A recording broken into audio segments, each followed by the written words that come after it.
내 이름은 이정순, 올해로 80이에요. 누군가는 할머니라고 부르고 또 누군가는 정순 간호사님이라고 아직도 불러주죠. 그럴 땐 참 이상해요. 병원 떠난 지 벌써 20년이 넘었는데 제 이름 앞에 간호사가 붙으면 아직도 가슴이 뛰거든요. 20살. 아무것도 모르던 시절에 간호학교에 들어갔어요. 그땐 간호사가 참 귀했지요. 밤새 응급실 뛰고 링거 들고 뛰고 환자들 울고 보호자들 소리 지르고 눈물 나는 일이 하루도 빠지지 않았지만 그래도 병원은 제 2번째 집이었어요. 결혼도 했어요. 남편은 내성적인 사람이었어요. 내가 병원에서 밤을 새우고 돌아와도 수고했어. 한마디만 하고 조용히 따뜻한 밥상을 차려주는 사람이었죠. 말이 적어서 답답하다는 소리도 들었지만 나는 그 사람이 주는 고요한 안정감이 참 좋았어요. 아이들은 낳지 않았어요. 시간이 없기도 했고 사실 제가 선택했어요. 생명을 살리는 일을 하면서 정작 집에서는 아무것도 못하는 내가 싫었거든요. 그런 나를 남편은 한 번도 원망하지 않았어요. 퇴직하고 나서는 우리가 그토록 꿈꾸던 여유로운 노년이 시작될 줄 알았죠. 남편과 둘이서 봄에는 벚꽃 구경도 가고 여름에는 시원한 강가에 발 담그며 노인정에서 만난 분들과 웃음도 나누고 그런 작고 소박한 소망이었는데 그 모든 게 부질없어졌던 날이 있어요. 위암 말기입니다. 남편의 진단이 내려진 순간 나는 그 말을 받아들이지 못했어요. 늘 조용하고 건강했던 사람인데 어떻게 갑자기 그런 말이 나올 수 있죠. 6개월. 의사가 말한 남편의 남은 시간이에요. 그 짧은 시간 동안 난 간호사로서가 아니라 아내로서 옆에 있었어요. 차라리 내가 아픈 게 낫겠다 싶더라고요. 남편은 마지막까지 나를 걱정했어요. 자기 병세보다 나 혼자 남겨질 걸 더 안타까워했어요. 정순아, 너는 오래 살아. 혼자서도 잘 살아야 돼. 그게 그 사람의 마지막 말이었어요. 그날 이후 나는 정말 주저앉아 버렸어요. 그 어떤 환자 앞에서도 울지 않았던 내가 하루에 몇 번씩 무너졌어요. 숨이 막히고 가슴이 쿡쿡 쑤시고 마치 내 몸도 서서히 병들어가는 것 같았죠. 그러던 어느 날 오래전 병원 후배가 찾아와서 말하더군요. 선생님, 그냥 걸어보세요. 밖에 나가서 조금이라도 걷다 보면 숨통이 트일 수도 있어요. 처음엔 우습게 들렸어요. 이렇게 아픈데 무슨 걷기냐고. 그냥 누워있는 게 더 나을 것 같았죠. 하지만 정말 그 말대로 해봤어요. 정말 별 수 없으니까. 뭐라도 해보자는 심정이었어요. 아파트 단지 한 바퀴. 불과 10분. 그게 그렇게 길 줄 몰랐어요. 숨이 차고 다리가 후들거리고 무릎이 아파서 중간에 멈췄어요. 그 자리에서 주저앉아서 처음으로 울었어요. 내가 울고 있는 그 자리 옆에 남편이 함께 있는 것만 같았어요. 그날 이후 나는 조금씩 아주 천천히 걷기 시작했어요. 남편은 그랬어요. 아프다는 말 끝내 제대로 못했어요. 속이 좀 쓰리다. 요즘 피곤하네. 그저 그런 말들만 흘리듯 내뱉다가 병원에 갔을 땐 이미 말기였죠. 그 말을 들었을 때 나는 머릿속이 하얘졌어요. 아니, 40년을 간호사로 살아온 내가 어떻게 이걸 몰랐을까? 내가 조금만 더 신경 썼더라면, 조금만 더 재촉해서 병원 데려갔더라면, 남편은 그런 나를 안쓰럽게 쳐다봤어요. 괜찮아, 정순아. 이건 누구 잘못도 아니야. 그 사람, 정말 말 많은 사람은 아니었지만 그 짧은 한마디가 내 마음을 송두리째 흔들었어요. 우리는 병원에서 시간을 보냈어요. 항암 치료가 무의미하다는 말도 들었지만 나는 혹시나 하는 마음에 끝까지 포기하지 않았어요. 그래도 남편은 늘 웃었어요. 난 너랑 있어서 괜찮아. 이 말 매일 했어요. 그래서 더 가슴이 아팠어요. 그 사람이 나를 위로하고 있었다는 게. 퇴원하고 집에 돌아왔을 때 남편은 내가 차려준 밥을 참 맛있게도 먹었어요. 비록 한두 숟갈이었지만 이 정순표 된장국은 세상 최고야. 그 말을 남기고 며칠 후에 그 사람은 떠났어요. 조용했어요. 마지막 순간까지. 숨도 말도 표정도 조용했어요. 장례를 치르고 나서 나는 처음으로 집이라는 공간이 무섭다는 걸 알았어요. 조용한 집안에서 괜히 불을 켜고 TV를 켜도 텅 빈 소리만 울려 퍼졌어요. 밥은 안 먹어도 배가 고프지 않았고 몸은 분명 멀쩡했는데 아무 데도 가고 싶지 않았어요. 하루 종일 침대에 누워 그 사람 사진만 들여다보다 문득 깜빡 잠이 들면 꿈속에서라도 다시 볼까 기대했어요. 그런데 그 사람은 꿈에도 안 나오는 거예요. 참 이상하죠. 살아있을 땐 옆에 있어도 고마움을 몰랐는데 떠난 후에는 그 공백이 숨조차 못 쉬게 만들어요. 사람들이 찾아와요. 병원 후배들, 이웃들. 전부 걱정해서 문을 두드려요. 선생님, 나가서 햇빛이라도 좀 보세요. 시장에 같이 가요. 혼자 계시지 말고. 그런 말들 고마웠죠. 하지만 마음 한구석은 이렇게 대답하고 있었어요. 나는 지금 살아있는 게 아니에요. 그때 그 후배가 다시 왔어요. 내가 무너져 있는 걸 보고 차 한 잔 내려주며 조심스럽게 말하더군요.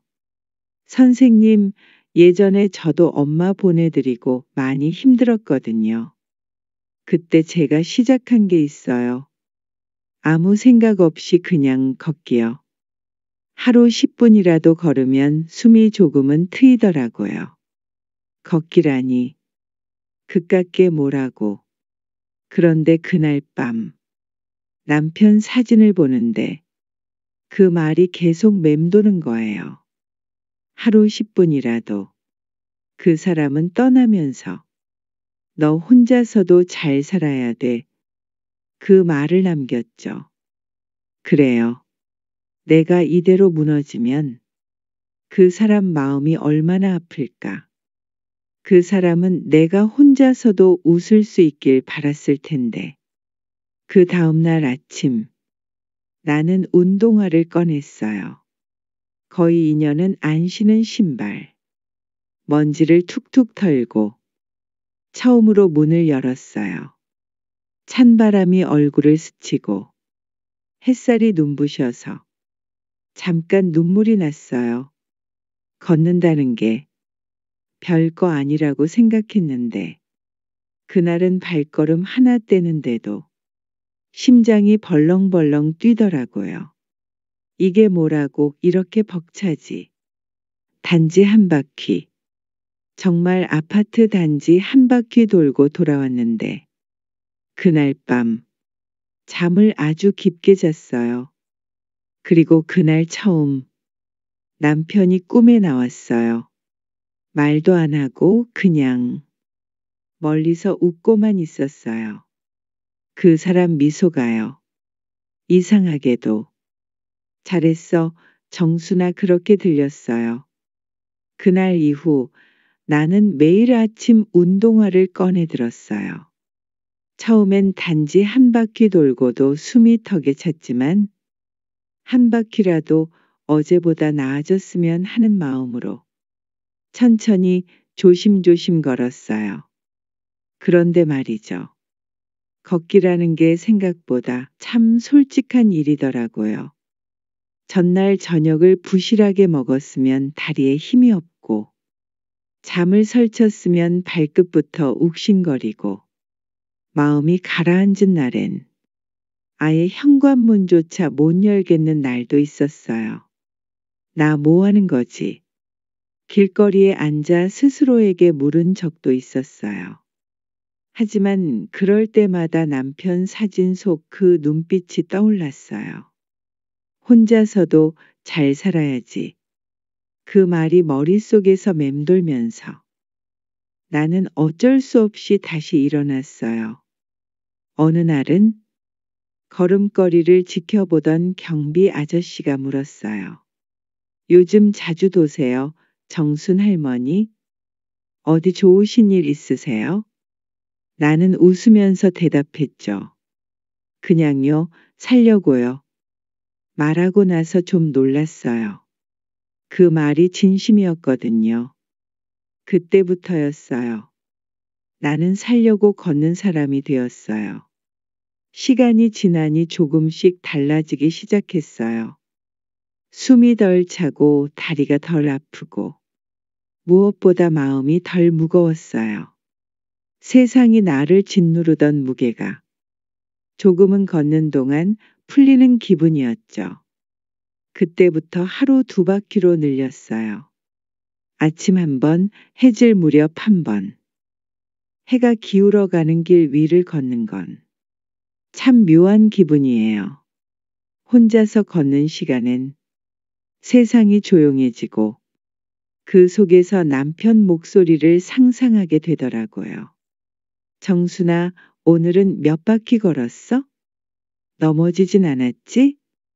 그렇게 나 혼자 중얼거리면서도 그가 곁에 있는 듯한 착각 속에서 나는 웃기도 하고 울기도 했어요. 어느 날은 그 사람과 자주 갔던 골목길에 노란 개나리가 피어 있었어요. 그 앞에 멈춰 섰는데 눈물이 왈칵 쏟아졌어요. 우리가 마지막으로 손잡고 걸었던 그 길. 그때도 이렇게 개나리가 활짝 피었었거든요. 그 장면 하나로 그 사람 손의 온기가 다시 손등 위에 스며드는 것 같았어요. 그렇게 걷다가 무심코 핸드폰에 걸음 수를 본 날이 있었어요. 8923보. 그 숫자 앞에서 나는 멈춰서서 한참을 쳐다봤어요. 내가 이만큼 걸었다고. 그 짧은 숫자 안에 그동안의 눈물, 아픔, 외로움이 다 들어있는 것 같았어요. 그날부터 나는 목표를 세웠어요. 하루만 보. 그저 숫자 하나지만 그 숫자에 닿는다는 건 내가 아직 살아있고 살아가고 있다는 증거 같았어요. 처음 10,000보를 넘긴 날 나는 집에 돌아와서 조용히 남편 사진을 꺼냈어요.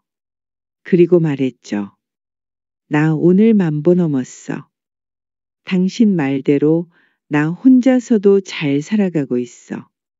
사진 속 남편은 아무 말 없었지만 그 웃음이 내가 들었던 어떤 말보다 따뜻했어요. 사람들은 그래요. 그 나이에 무릎 안 아파요? 할머니, 조심하세요. 무리하시면 안 돼요. 맞는 말이에요. 처음엔 정말 무릎이 욱신거렸고 발목도 자주 부었고 어깨에 매던 작은 가방조차 무겁게 느껴졌죠. 근데 말이에요. 이상하게도 시간이 지날수록 몸이 달라지더라고요. 아침에 눈을 뜨는 게 두려웠던 시절엔 이불 속이 세상에서 가장 안전한 곳이었는데 이제는 해 뜨는 걸 먼저 보고 싶어서 눈이 먼저 떠져요. 예전엔 밥맛이 없었어요. 혼자 먹는 밥이 뭘 맛있겠어요? 근데 요즘은 걷고 오면 뭐라도 한 숟갈 먹어야겠다 생각이 들어요. 시장 골목 지나며 나는 국밥 냄새에 침을 꼴깍 삼키고 동네 빵집 앞에서는 고소한 냄새에 두 발이 멈추고 예전엔 무심히 지나쳤던 냄새, 소리, 햇살이 이젠 마음을 깨워줘요. 그러다 보니 하루하루가 살아있다는 느낌이 나요. 걷는 길엔 이야기가 많아요. 같은 길을 걷는 사람들이 자꾸 눈에 들어와요. 매일 아침 강아지 2마리와 걷는 할아버지. 손을 꼭 잡고 나란히 걷는 부부. 이어폰을 끼고 푹 눌러 쓴 모자 사이로 눈만 보이는 청년. 그들을 보면 아, 나만 혼자인 게 아니구나. 이 세상에는 여전히 따뜻한 장면이 있구나. 그런 마음이 들어요. 가끔 나를 알아보는 사람이 있어요. 정순 할머니, 오늘도 만보 채우러 가세요? 그럼 나는 웃으며 대답해요. 이제 걷는 게 내일이에요. 어느 날은 작은 초등학생이 인사하더라고요. 할머니, 저도 오늘부터 엄마랑 걷기로 했어요. 그 말이 그렇게 반가울 수가 없었어요. 그 애가 손에 들고 있던 건 초코 우유였는데요. 그 우유가 부럽지 않게 달콤하게 느껴졌어요. 내가 이렇게도 살아가고 있구나.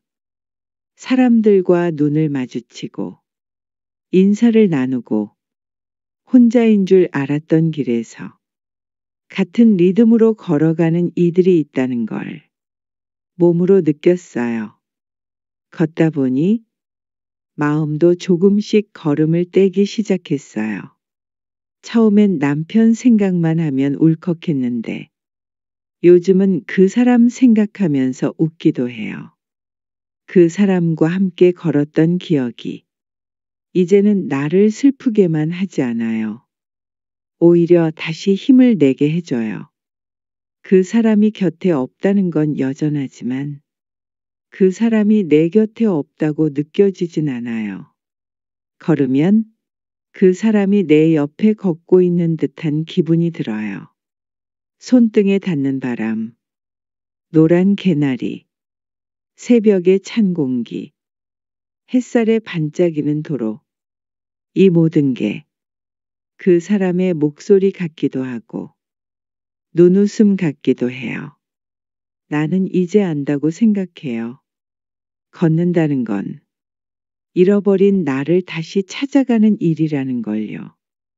그리고 그 길 위에서 나라는 사람도 내 인생도 다시 천천히 걸어지고 있다는 걸요. 이제는 사람들이 먼저 물어요. 할머니는 왜 그렇게 열심히 걸으세요? 무슨 목표라도 있으세요? 나는 그럴 때마다 대답하죠. 살려고요. 그리고 살아있다는 걸 느끼고 싶어서요. 젊었을 때는 사는 게 바쁘다는 핑계로 내 마음 챙기는 법을 몰랐어요. 남편이 곁에 있을 때도 늘 병원, 환자, 야근, 당직. 그 사람 손을 꼭 잡고 걸어본 기억이 딱 몇 번 안 될 정도예요. 그런데 지금은 혼자서 걸으면서 그 사람과 걷지 못한 시간들까지 내가 대신 걸어주고 있다는 생각이 들어요. 어느 날 시장에서 콩나물 한 봉지 사서 돌아오는 길이었어요. 한 아주머니가 저를 부르더라고요. 할머니, 저번에 알려주신 길로 걸었더니 정말 속이 다 시원하더라니까요. 내가 언제 그런 걸 말했나 싶었는데 기억이 났어요.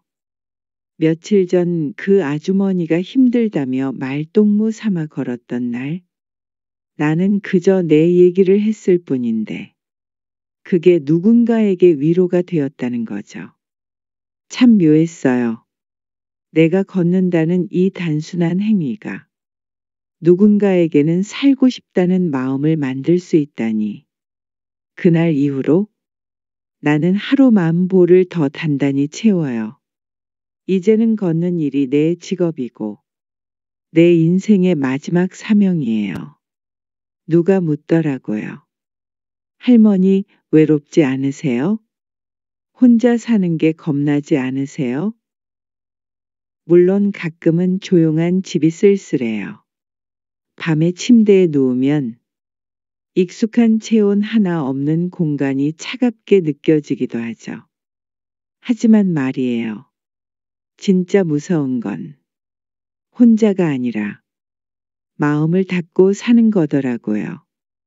나는 문을 열고 나가요. 햇빛을 보고 아이들의 웃음소리를 듣고 길가에 풀잎을 만져요. 그리고 걸어요. 그게 나에게 오늘을 사는 법이에요. 사진 속 남편에게 말해요. 나 오늘도 잘 살았어. 당신 없이는 못 살 줄 알았는데 나 생각보다 괜찮아. 이제는 나를 지키는 법도 알았고, 혼자 밥 먹는 법도 배웠고, 혼자 웃는 법도 익혔어요. 사람들이 노후라고 말하는 이 시기, 나는 오히려 인생에서 가장 자유로운 시간을 살고 있는지도 모르겠어요. 마음이 힘든 날에는요. 그냥 걷기부터 해보세요. 뭐든 큰 걸 하려고 하지 말고 그냥 발 하나만 내딛어 보는 거예요. 그 한 걸음이 생각보다 멀리 데려다 줄 거예요. 그리고 그 길 위에서 예상 못한 기쁨을 만나게 될지도 몰라요. 나는 오늘도 걷습니다. 누구보다 천천히, 누구보다 조용히, 하지만 누구보다 단단하게 걷는다는 건요. 그냥 앞으로 나아가는 것 같지만 사실은 내 안에 있는 살고 싶은 마음을 꺼내는 일이에요. 나는 이제 혼자 살아도 외롭지 않아요. 그 사람이 남긴 말 덕분에, 그리고 걷는 덕분에 나는 지금 이 순간도 참 잘 살고 있거든요. 그날도 평소처럼 혼자 걷고 있었어요. 햇살이 따뜻해서 그런지 사람들이 평소보다 많더라고요. 나는 이어폰도 없고 핸드폰도 잘 안 만지니까 그냥 주변 풍경 보고 지나가는 사람들 구경하는 게 일상이죠. 근데 이상하게 며칠 전부터 계속 같은 시간, 같은 길에서 마주치는 여자가 있었어요. 회색 바람막이에 연두색 모자 쓰고 걸음걸이는 느릿하지만 묵직했죠. 눈이 마주쳐도 그냥 인사도 없이 지나가길래 속으로는 요즘 사람들은 인사도 안 하나 싶었죠. 그런데요. 어느 날은 내가 벤치에 앉아서 다리 주무르고 있는데 그 여자가 다가오더니 물을 하나 건네는 거예요. 여기요. 며칠 전부터 계속 뵀는데 오늘은 좀 힘들어 보이시네요. 그 말 한마디에 참 묘했어요. 괜히 코끝이 찡하더라고요. 누가 나를 지켜보고 있었다는 것 자체가 그렇게 따뜻하게 느껴질 줄 몰랐거든요. 그날 이후 우리는 인사를 나누기 시작했어요. 그 여자 이름은 이금자. 나보다 2살 어리대요. 남편도 벌써 떠났고 자식은 외국에 있어서 혼자 산 지 오래됐다 하더라고요. 말을 안 하니까 하루가 너무 조용해서 귀가 아파요. 금자 씨가 웃으면서 말하는데 그 말이 어쩐지 내 얘기 같았어요. 우리는 점점 함께 걷기 시작했어요. 걷는 속도도 비슷하고 뭐 특별한 대화를 하지 않아도 옆에 누가 있다는 것만으로도 마음이 편해졌어요. 처음에는 인사, 그 다음은 날씨 이야기. 그러다 어느 날부터는 서로의 살아온 이야기를 풀기 시작했죠. 나는 간호사로 40년을 살았고 남편을 그렇게 떠나보내고 나서 걷는 걸로 겨우 삶을 붙잡고 있다고 말했어요. 금자 씨는 어느 날은 울면서 얘기했어요. 나는요, 가끔 내가 왜 살아있는 건지 모르겠어요. 누가 부르지도 않고, 찾아오지도 않고, 전화기 벨소리도 안 울리니까 내가 없는 것 같아요. 그 말을 듣는데 숨이 턱 막히더라고요. 그게 정확히 내가 몇 년 전 느꼈던 감정이었거든요. 그날 이후 나는 일부러라도 금자 씨 내일 몇 시에 나와요? 그날은 같이 국밥 한 그릇 해요. 먼저 말 걸기 시작했어요. 그리고 어느 순간부터 우린 그냥 친구가 되었어요. 이 나이에 친구라니 좀 쑥스럽긴 하지만 진짜 마음 놓고 얘기할 수 있는 사람, 보고 싶은 사람, 내일도 같이 걷고 싶은 사람, 그게 참 오랜만이었어요. 같이 걷다가 길가에 핀 철쭉 앞에서 사진도 찍고 봄날 벚꽃 흩날리는 길에서는 서로에게 이 길에서 오래 걷자 고 약속도 했어요. 우리는 종종 말해요. 걷는 건 혼자 해도 되지만 같이 걸으면 더 멀리 갈 수 있구나. 이젠 혼자가 아니에요. 아침에 눈 떠서 오늘은 누구랑 걸어야지. 그 생각이 드는 삶은 정말 고맙고 따뜻해요. 금자 씨와 나는 지금도 매일 아침 약속한 시간에 만나요. 비가 오는 날이면 우산을 나눠 쓰고 눈이 오는 날이면 함께 천천히 발자국을 찍어요. 가끔은 다투기도 해요. 그 길보다는 저쪽이 덜 미끄러워요. 아니요, 제가 어제 다녀왔는데 여기가 낫다니까요. 그런 사소한 실랑이조차 이젠 나에게는 살아있다는 증거예요. 우리는 서로의 생일도 챙기고 명절에는 떡국도 나눠 먹어요. 그리고 무엇보다 아무 말 없이 걸어도 편한 사람, 그런 존재가 생겼다는 건 이 나이에 받는 선물 같아요. 사람들은 종종 말해요. 그 나이면 이제 조용히 쉬어야죠. 뭘 그렇게 돌아다니세요? 하지만 나는 웃으며 말해요. 쉬는 건 무덤에 가서도 충분히 쉴 수 있어요. 지금은 살아야죠. 이제 나는 혼자라는 말이 두렵지 않아요. 그건 끝이 아니라 또 다른 시작이라는 걸 알게 됐어요. 혼자 걷기 시작했지만 길 위에서 친구를 만났고 웃음을 되찾았고 내 안의 생명력을 다시 일으켰어요. 가끔은 남편에게 편지를 써요. 이름 없이 주소 없이 그저 내 마음으로 붙이는 편지예요. 여보, 나 잘 살고 있어요. 당신이 떠난 후에도 나는 포기하지 않았어요. 당신이 그랬잖아요. 혼자서도 잘 살아야 된다고. 나 이제 정말 그 말 지키고 있어요. 그리고요. 당신 없이도 웃을 수 있다는 걸 알게 되었어요. 그러니까 너무 걱정 말아요. 나는 오늘도 나의 길을 잘 걷고 있어요. 오늘 제 이야기가 누군가의 하루의 작은 위로가 되었기를 바랍니다. 혹시 지금 외롭고 어디로 가야 할지 모르시겠다면 그냥 한 걸음만 내디뎌 보세요. 걷다 보면 어느새 마음도 따라 걷기 시작하더라고요.